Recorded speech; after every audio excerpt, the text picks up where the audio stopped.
السلام علیکم دوستو، میں ہوں انجم حسین اور آپ میرے یوٹیوب چینل دیکھ رہے ہیں جیو ہر لمحہ۔ تو ناظرین، آج ہم ایک ثاقب مصطفی صاحب کی ایک بہت اچھا بیان ہے، بہت ہی ایموشنل ہے، بہت ہی اچھا ہے، وہ دیکھنے جا رہے ہیں۔ تو آئیے دیکھتے ہیں۔ کے باوجود بھی میرا کاروبار تو چل رہا ہے، میں سودی کاروبار کر رہا ہوں، لوگ تو میری عزت کر رہے ہیں، مسجد کی کمیٹی کا میں صدر بھی ہوں، میں معززین شہر میں شامل بھی ہوں، لوگ مجھے جلسوں میں مہمان خصوصی بھی بلاتے ہیں، میں ایم پی اے بھی منتخب ہو گیا ہوں، مجھے وزارت کا قلمدان بھی سونپ دیا گیا ہے۔ وہ میاں اللہ کی نظر میں ان چیزوں کی اہمیت ہی نہیں ہے۔ یہ چیزیں ہوتی کیا ہیں؟ وہ یہ نہیں چھینتا، وہ ہدایت چھینتا ہے۔ وہ روٹی نہیں چھینتا، وہ تو نمرود کو بھی روٹی دیتا تھا۔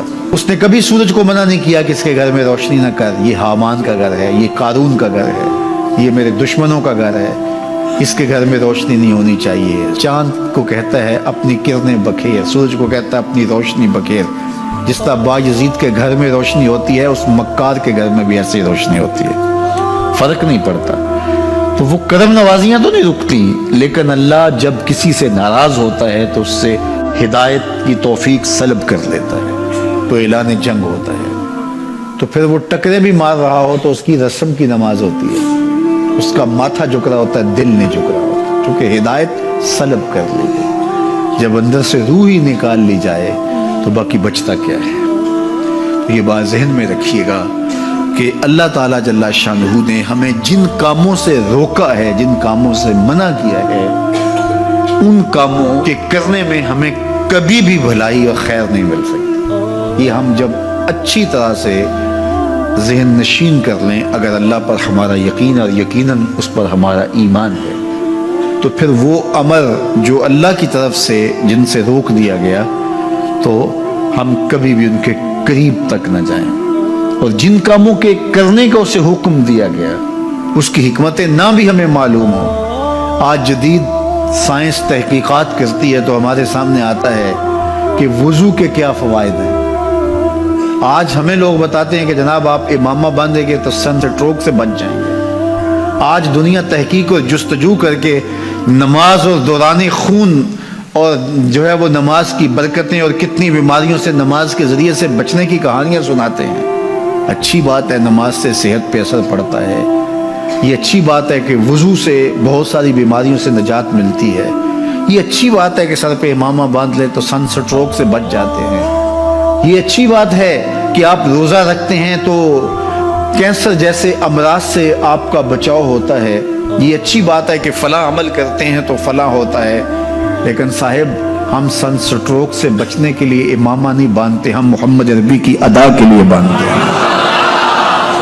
دوران خون کے لیے نماز نہیں پڑھتے، ہم رب کے حضور سجدہ ریزی کے لیے اس کے حضور اپنی نیاز مندیوں کا سر جھکاتے ہیں۔ تو حکمتیں بھی ہیں، وہ برکتیں ذیل میں آتی ہیں۔ تو یہ بات ذہن میں رکھیے گا۔ غزنوی کا وزیر اس سے حسد کرتے ہوتے تھے کہ اس میں کیا خصوصیت ہے کہ بادشاہ اسی کو اہمیت دیتا ہے۔ ایک دن بادشاہ نے کوئی تربوز کاٹا، کوئی خربوزہ کاٹا یا کوئی اور ایسی چیز تھی، تو جس کو بھی دیا تو وہ کڑوا تھا، تو اس نے چوہی چکھا تو پھینک دیا، اور پھر بلایا یاس کو اور اس کو کاٹ کے اس کی پھانک دی، تو ایسے لطف سے کھانے لگا کہ جیسے اس سے لذیذ کبھی پھل زندگی میں دیکھا نہ ہو۔ تو سارے اندر ہنس رہے تھے، ایک دوسرے کو آنکھوں سے اشارہ کر رہے تھے، یہ دیکھو بے وقوف۔ تو بادشاہ رک گیا اور کہا کہ ایاز، یہ جو فروٹ تم نے کھایا ہے یہ میٹھا تھا یا کڑوا؟ کہا بادشاہ سلامت کڑوا۔ تو کہا پھر اتنے ذوق سے کیوں کھایا؟ کہا کہ اس ہاتھ سے میں نے میٹھی نعمتیں کھائی ہیں، آج کڑوی ملی ہے تو تھوک دوں؟ کہا ایسا نہیں ہو سکتا۔ تو میاں کڑوا ہو تو وہ بھی قبول کیا جائے، نفس پہ شاک ہو۔ کڑوی وہ چیز ہوتی ہے جو نفس پہ شاک ہوتی ہے، نفس کرنا نہیں چاہتا، لیکن اس کے باوجود تمہارا دل کہے نہیں، یہ مالک کی طرف سے ہے۔ سخت سردی ہے، گرمی کی شدت ہے، پانی ٹھنڈا ہے اور موسم سرد ہے، پانی گرم ہے اور موسم بھی گرم ہے، رات کا پچھلا پہر ہے، تھکے ہوئے ہیں، لیکن آپ اس کے باوجود بھی اپنے رب کے حکم کو بجا لاتے ہیں. نفس پہ شاک ہے لیکن سینے میں ٹھنڈ ہی نہیں پڑتی جب اس کے حضور سجدہ ریزی نہیں کر لیتے. تو اس کے حکموں کو بجا لانا اور اپنے نفس کو پیچھے کر دینا اور اپنی خواہشات کے گلے پہ چھری پھیر دینا اور مالک کی رضا میں اپنے آپ کو گم کر دینا، یہی زندگی ہے اور یہی بندگی ہے. تو اس لیے مجھے اور آپ کو اس بات پہ غور اور تدبر کرنا چاہیے کہ ہم اس مختصر زندگی کو اللہ کے احکام کی مطابقت میں گزارنے کا عزم کریں. وہ بات چھوٹی سے چھوٹی ہو یا وہ بات بڑی سے بڑی ہو، وہ احکام ہماری زندگی کے اندر نافذ العمل ہو. میں پھر وہ بات کہوں گا جو بار بار کہتا ہوں کہ میرے بزرگ ہم سے کہا کرتے تھے، یہ نہ ہو کہ لوگ تمہیں پوچھیں تم کون ہوتے ہو اور تمہیں بتانا پڑے کہ ہم مسلمان ہوتے ہیں. فرمایا کرتے تھے صاحب نہ کسی کو پوچھنا پڑے نہ تمہیں بتانا پڑے، تمہاری وضاحت، تمہارا طرز زندگی، تمہارا انداز معاشرت ایسا خوبصورت ہو، تم دور سے آ رہے ہو لوگ پہچان کے کہیں وہ دیکھو محمد عربی کا غلام آ رہا. تم شکل سے پہچانے جاؤ، تم کردار سے پہچانے جاؤ، تم وعدے سے پہچانے جاؤ. کتاب کا نام ہے بشر القیب فی لقاء الحبیب. حضور علیہ السلام کی ملاقات کے حوالے سے یہ کتاب امام سیوطی علیہ رحمہ کی مصنفہ ہے. اس میں ایک واقعہ انہوں نے لکھا کہ ایک شخص قبر میں اترا اور نکیرین آئے اور انہوں نے سوال و جواب کا سلسلہ کیا، من ربوں کا، ما دینوں کا. اچھا، اس کی داڑھی میں چند بال سفید تھے جن کو وہ مہندی لگایا کرتا تھا. تو جب منکر نے کہا کہ من ربوں کا، تو نکیر نے اس کا ہاتھ پکڑ کے پیچھے کھینچتے ہوئے کہا اس سے سوال پوچھ رہا ہے، تو دیکھ نہیں رہا اس کی داڑھی میں اسلام کا نور چمک رہا ہے، اس کی داڑھی میں اسلام کا اجالا تمہیں دکھائی نہیں دے رہا. تو تمہاری وضع قطعی ایسی ہو کہ فرشتے بھی دیکھیں کہ یہ حضور کا غلام آ رہا ہے. اللہ کے ذکر سے رخ پھیر لے، اللہ کی یاد سے رخ پھیر لے، اللہ کے دین سے اعراض کرے، تو پھر خدا شناسی، قناعت، توکل اور اعمال خیر تو اس سے چھن ہی جائیں گے. اس کو خود فراموشی کے عذاب میں مبتلا کیا جاتا ہے. اور قرآن مجید نے ایک دوسرے مقام پہ ارشاد فرمایا، وَلَا تَكُونُوا كَالَّذِينَ نَسُوا اللَّهَ فَأَنسَاهُمْ أَنفُسَهُمْ. ان لوگوں کی طرح نہ ہو جانا جنہوں نے رب کو بھلا دیا. وہ بھول گئے، اپنے رب کو بھول گئے. غفلت ایسی طاری ہوئی، سویر سے لے کر شام تک اور شام سے سویر تک دنیا اور دنیا ہی مقصد حیات بن گیا. دنیا میں آئے کس لیے تھے، مقصد کیا تھا، بھول گئے.